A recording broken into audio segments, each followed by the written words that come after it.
Boa noite. Quero convidar os irmãos novamente a fazermos uma oração.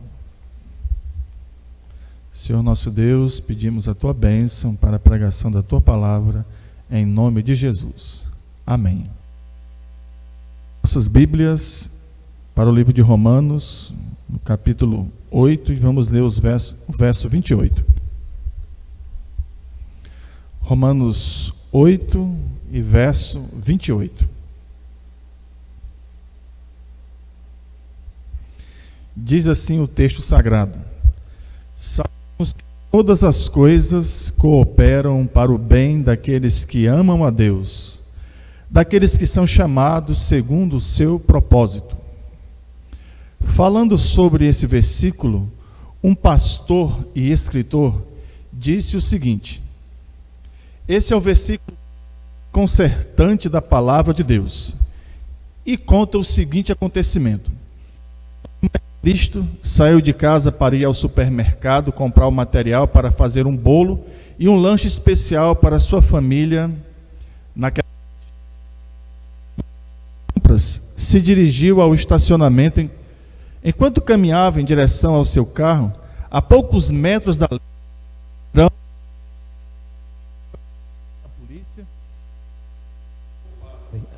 ao passar pelo supermercado, perdeu o controle do carro e atingiu a irmã em cheio. Infelizmente, ela morreu na hora, ficando totalmente despedaçada.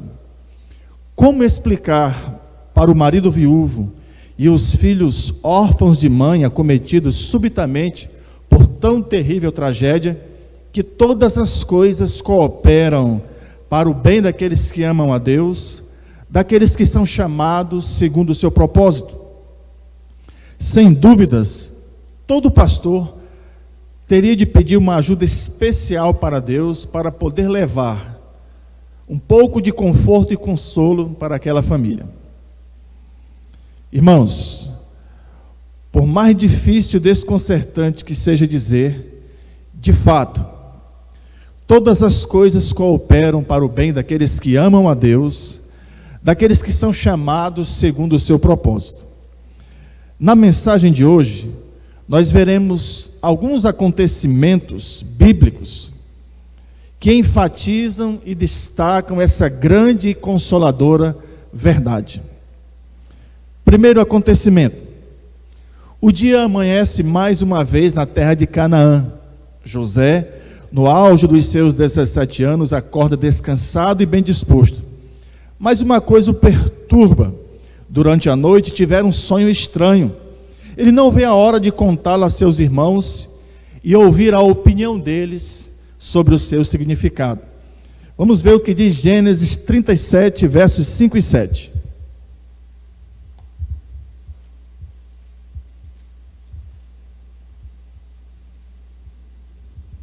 Gênesis 37, versos 5 e 7. Teve José um sonho e o relatou a seus irmãos, por isso o odiaram ainda mais. Pois lhes disse: rogo-vos, ouvi este sonho que tive. Atávamos feixes no campo, e eis que o meu feixe se levantou e ficou em pé, e os vossos feixes o rodeavam e se inclinavam perante o meu. Então lhe disseram seus irmãos: reinarás com efeito sobre nós? E sobre nós dominarás realmente? E com isso tanto mais o odiavam por causa dos seus sonhos e de suas palavras. A interpretação do seu sonho por seus irmãos foi a pior possível. Para piorar ainda mais o seu relacionamento com seus irmãos, durante aqueles dias no campo, tivera outro sonho estranho, agora envolvendo seu pai Jacó, sua mãe falecida e seus irmãos. Vamos ver Gênesis 37, de 9 a 11. Teve ainda José outro sonho, e referiu a seus irmãos, dizendo: sonhei também que o sol, a lua e 11 estrelas se inclinavam perante mim. Contando a seu pai e a seus irmãos, repreendeu o pai e lhe disse: que sonho é esse que tiveste? Acaso viremos eu e tua mãe e teus irmãos a inclinar-nos perante ti em terra? Seus irmãos tinham ciúmes O pai, no entanto, considerava o caso consigo mesmo. Imediatamente após ouvir o sonho de José, Jacó o repreende. O significado daquele sonho era uma afronta à hierarquia familiar. De onde podia ser que o filho caçula viria a dominar sobre os seus irmãos mais velhos, sobre sua mãe e sobre o seu pai? Apesar de constrangido, José não sabia dizer por que estava tendo este tipo de sonho. Os dias se passam em Canaã, e um dia, sem planejarem, os irmãos de José foram surpreendidos com a possibilidade de darem um fim ao seu sonhador irmão. Primeiro pensaram em matá-lo, depois resolveram vendê-lo como escravo para o Egito. Vamos ler os versos 18 em diante, do capítulo 37 de Gênesis. De longe o viram, e antes que chegasse, conspiraram contra ele para o matar, e diziam um ao outro: vem lá o tal sonhador. Vinde, pois, agora, matemo-lo e lancemo-lo numa destas cisternas, e diremos: um animal selvagem o comeu, e vejamos em que lhe darão os sonhos. Mas Rúben, ouvindo isso, livrou das mãos deles e disse: não lhe tiremos a vida. Também lhes disse Rúben: não derrameis sangue, lançai-o nesta cisterna que está no deserto, e não ponhais mão sobre ele. Isso disse para o livrar deles, a fim de o restituir ao pai. Mas logo que chegou José a seus irmãos, despiram-no da túnica, a túnica talar de mangas compridas que trazia, e tomando-o, lançaram na cisterna vazia, sem água. Ora, sentando-se para comer pão, olharam e viram que uma caravana de ismaelitas vinha de Gileade. Seus camelos traziam aromas, bálsamos e mirra, que levavam para o Egito. Então disse Judá a seus irmãos: de que nos aproveita matar o nosso irmão e esconder-lhe o sangue? Vinde, vendamo-los aos ismaelitas, não ponhamos sobre ele a mão, pois é nosso irmão e nossa carne. Seus irmãos concordaram. E passando os mercadores midianitas, os irmãos de José o alçaram e o tiraram da cisterna e o venderam por 25 de prata aos ismaelitas. Estes levaram José para o Egito.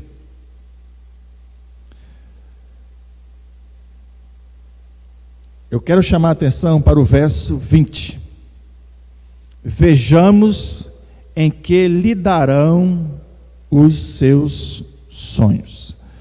Uma das intenções dos irmãos de José ao venderem para ir ao Egito como escravo era desafiar o próprio Deus.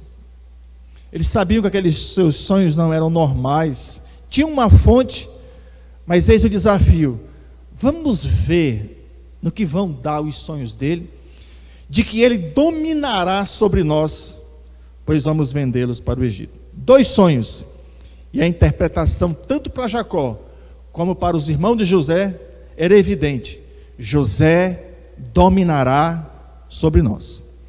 O desfecho dessa história está em Gênesis 50, vamos para Gênesis 50.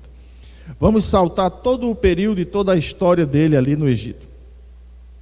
Gênesis 50, verso 15, diz assim: vendo os irmãos de José que seu pai já era morto, disseram: é o caso de José nos perseguir e nos retribuir certamente o mal todo que lhe fizemos.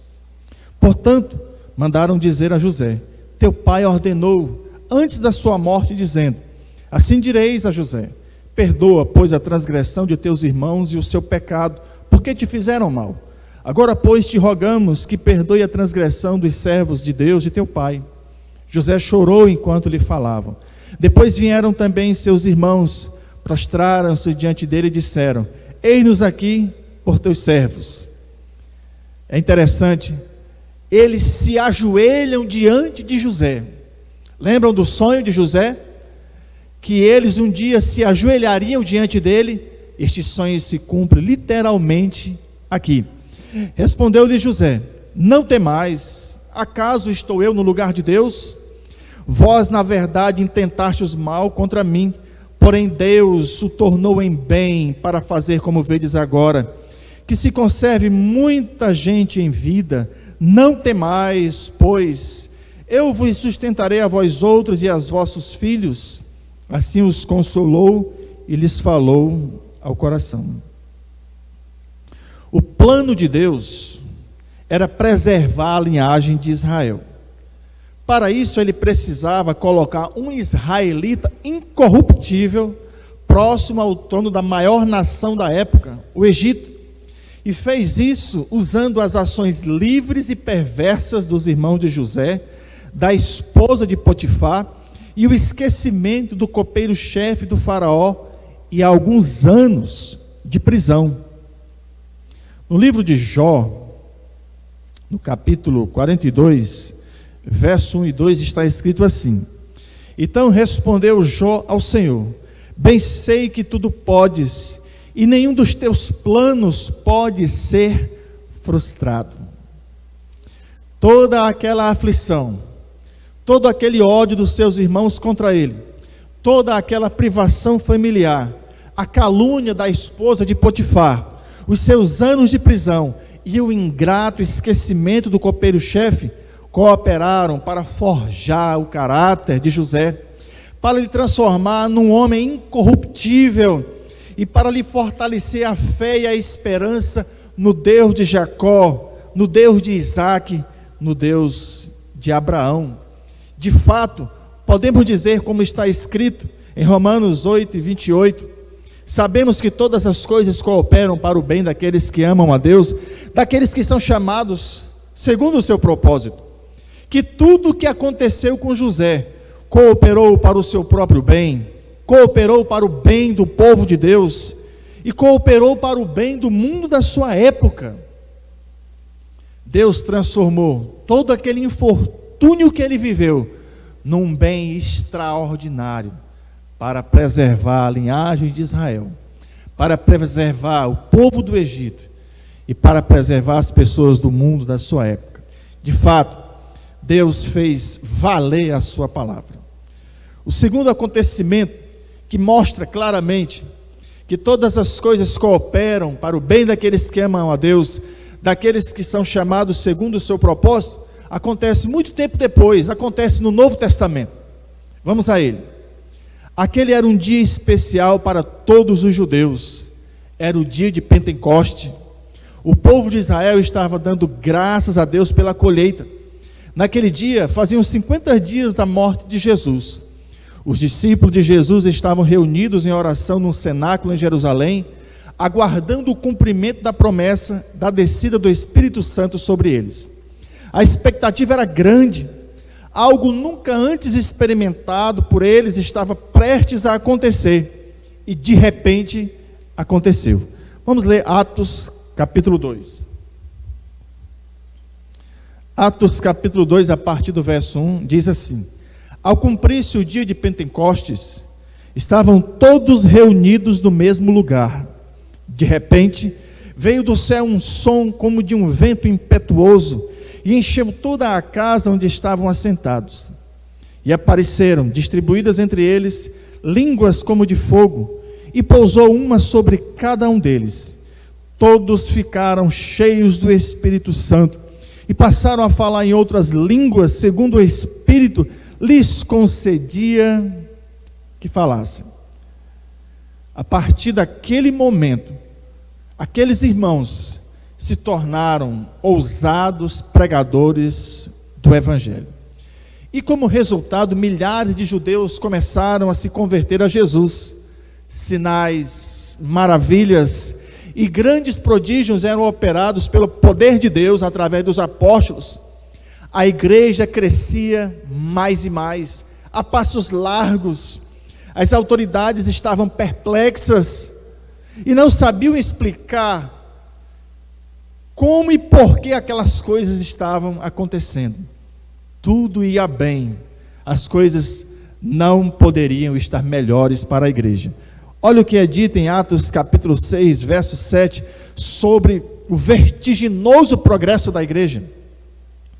Atos 6 e 7 diz assim: Crescia a palavra de Deus, e em Jerusalém se multiplicava o número dos discípulos, também muitíssimos sacerdotes obedeciam à fé. Que coisa extraordinária! Os sacerdotes estavam se convertendo. Pessoas de todas as nações estavam se convertendo. Elas estavam reconhecendo que Jesus era o Messias prometido de Israel e que crucificá-lo foi uma injustiça sem tamanho. Entretanto, havia um grave problema. A igreja parece que havia esquecido que a ordem de Jesus era Jerusalém, Judeia, Samaria e confins da terra. Algo precisava ser feito para despertar a igreja para a sua missão. Parece que até aquele momento os irmãos se conformaram. Olha, está tudo bom. O evangelho aqui em Jerusalém, em Judeia, entre os judeus, que coisa maravilhosa. Quem sabe vai sair daqui o novo rei, nós vamos conseguir mudar as coisas para o Império Romano.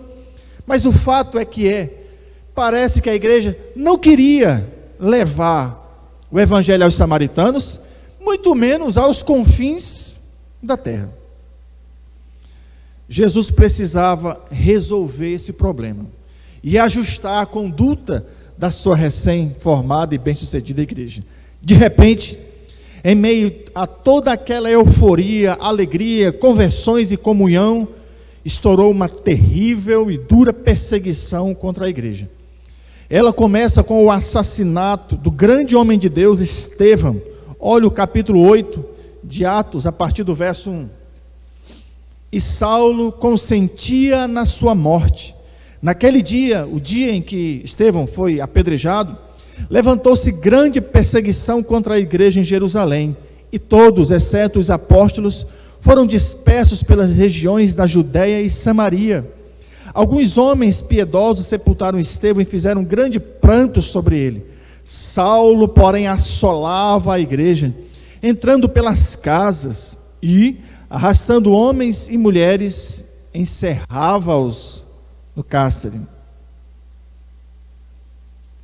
O interessante é que, com o desenrolar dos fatos, vamos percebendo claramente a verdade exposta por Romanos 8 e 28, que ainda nem havia sido escrito quando esses fatos aconteceram. Quem vai escrever Romanos 8 e 28 é o apóstolo Paulo, mas aqui ele ainda é Saulo, o terrível e cruel perseguidor da igreja de Jesus Cristo. O corpo de Estevão foi sepultado debaixo de muito choro e sofrimento. Saulo de Tarso assolava a igreja e, na busca por cristãos, invadia casas e arrastava para fora todo aquele que tivesse confessado Jesus como o Messias prometido de Israel. O destino deles era a prisão. As coisas mudaram instantaneamente, de um momento para o outro. A igreja que vinha crescendo, sem o incômodo das autoridades, subitamente se vê perseguida de morte por aqueles que odiavam a mensagem do Evangelho. Se o registro bíblico parasse aqui em Atos 8, verso 3, concluiríamos que a igreja havia falhado na sua missão de evangelizar o mundo. Mas olha o que diz o verso 4. Entre mentes, quer dizer, em meio àqueles acontecimentos, os que foram dispersos, porque o verso 1 diz que naquele dia levantou-se grande perseguição contra a igreja de Jerusalém, e todos, exceto os apóstolos, foram dispersos pelas regiões da Judéia e Samaria. Os que foram dispersos, esses que se viram obrigados a fugir para não morrerem, iam por toda parte pregando a palavra. Entremente, os que foram dispersos iam por toda parte pregando a palavra. Eles iam fugindo da perseguição, mas enquanto fugiam, iam pregando o evangelho.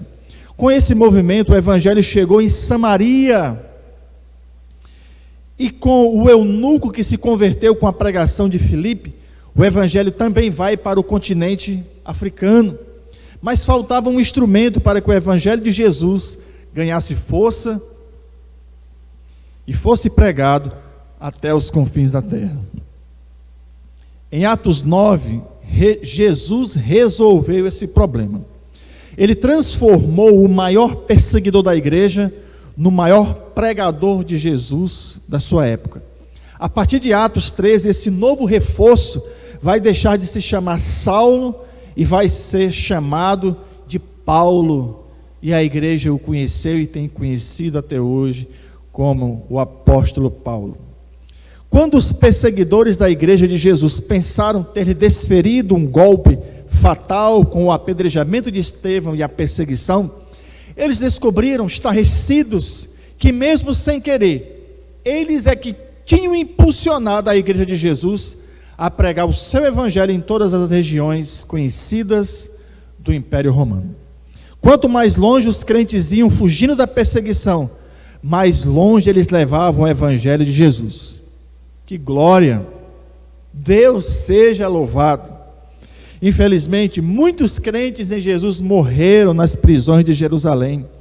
O próprio apóstolo Paulo deu testemunho disso em Atos capítulo 26, a partir do verso 9, olha o que ele diz.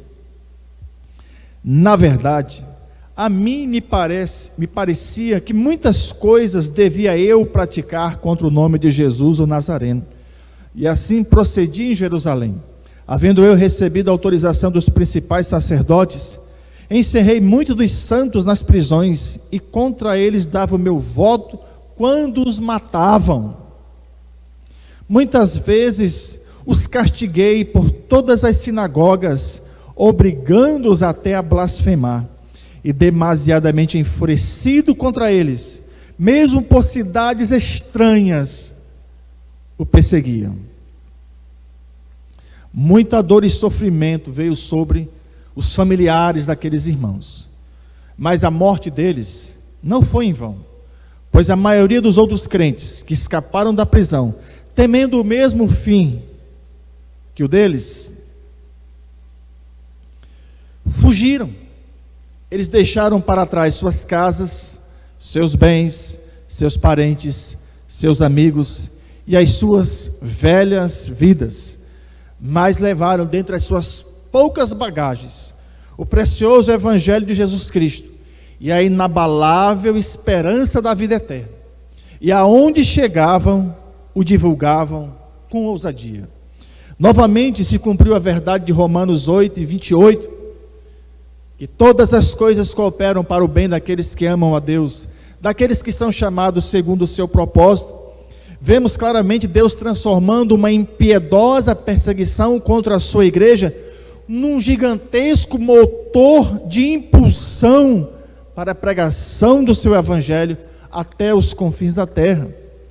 Observamos claramente Deus transformando perseguidos em pregadores do evangelho. Deus seja louvado, pois Ele é o único que consegue transformar o mal em bem para o seu povo.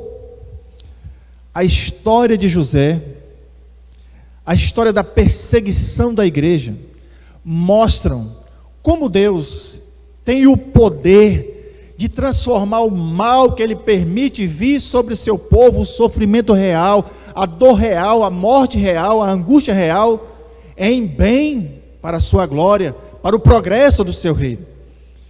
E vamos analisar a mesma situação nos dias que estamos vivendo, no terceiro acontecimento. Na atual situação de calamidade pública mundial na área da saúde, com certeza 3 palavras entraram para o vocabulário das pessoas de todos os países e que provavelmente jamais serão esquecidas por essa geração: pandemia e coronavírus. Mas o interessante é que no meio de toda essa calamidade, 2 coisas muito boas têm acontecido com o povo de Deus. A primeira, a evolução tecnológica de muitos dos nossos pastores. Quantos deles estão pregando suas mensagens via Facebook?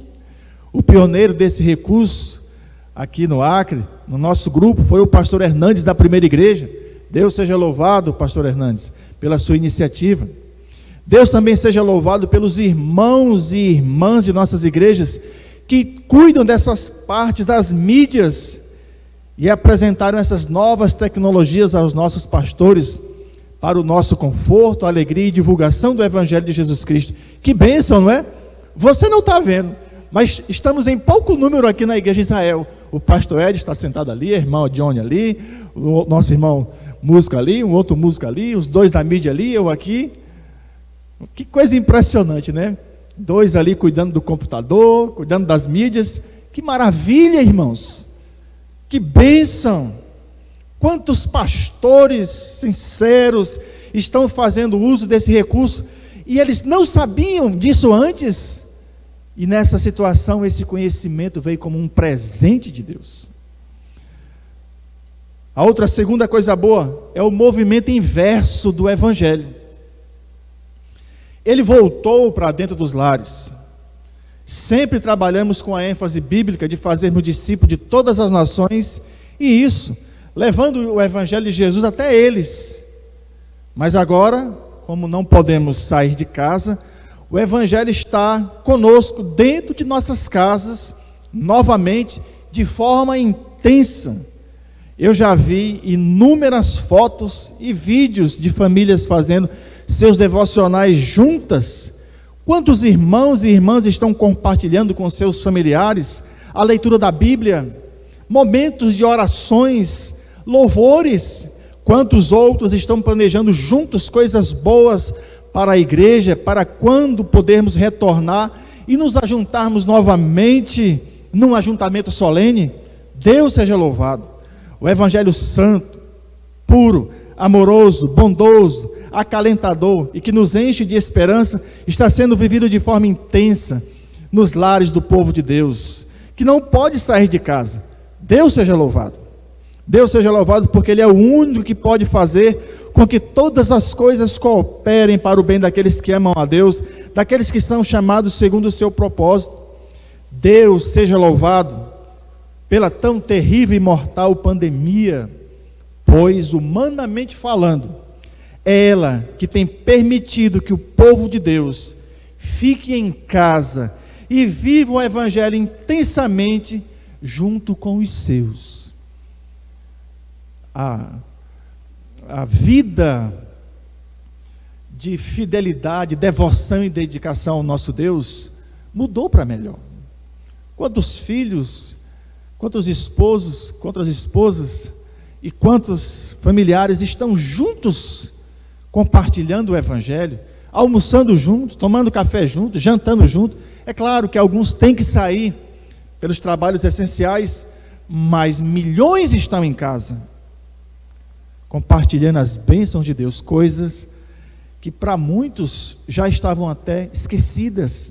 O ficar em casa aqueceu-nos a fé, trouxe-nos para mais perto de Deus, trouxe-nos para mais perto da sua palavra, descobrimos coisas novas. Que Deus glorioso, até na desgraça faz bem para o seu povo. Deus seja louvado, porque Ele é o único que é capaz de transformar o mal em bem para o seu povo. Amém? Que Deus nos abençoe.